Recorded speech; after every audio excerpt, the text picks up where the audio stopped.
राजा दाहिर।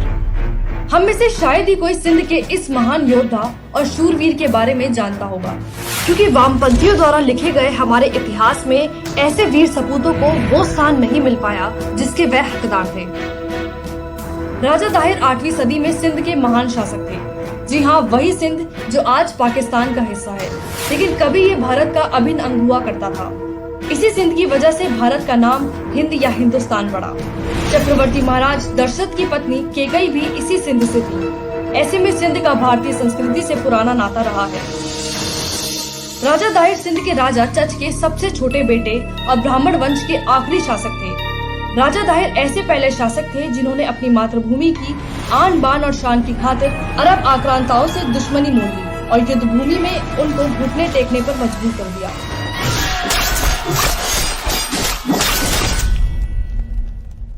ये राजा दाहिर ही थे जिन्होंने अपराजयी समझने वाली अरब की खलीफा सेना को 14 बार घुटने टेकने पर मजबूर कर दिया।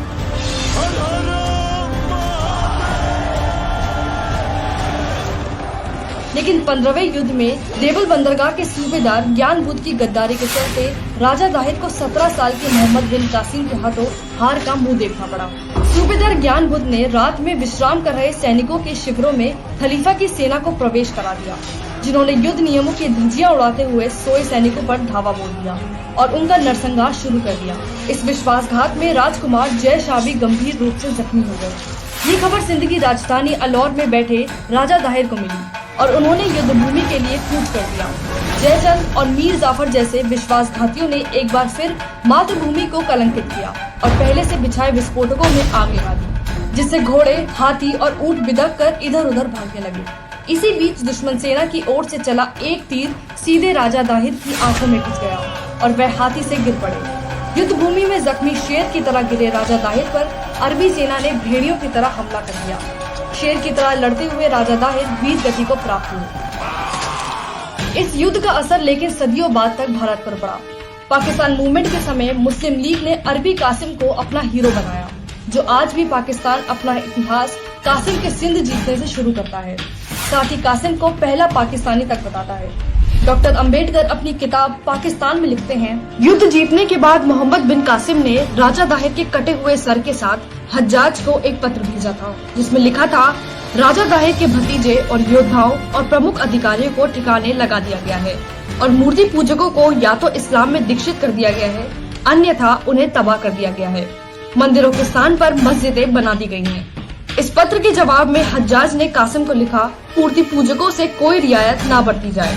तुम्हें माफ करने के लिए तुरंत तैयार नहीं होना चाहिए, क्योंकि इससे तुम्हारा काम और बढ़ जाएगा। किसी को भी ना बख्शो।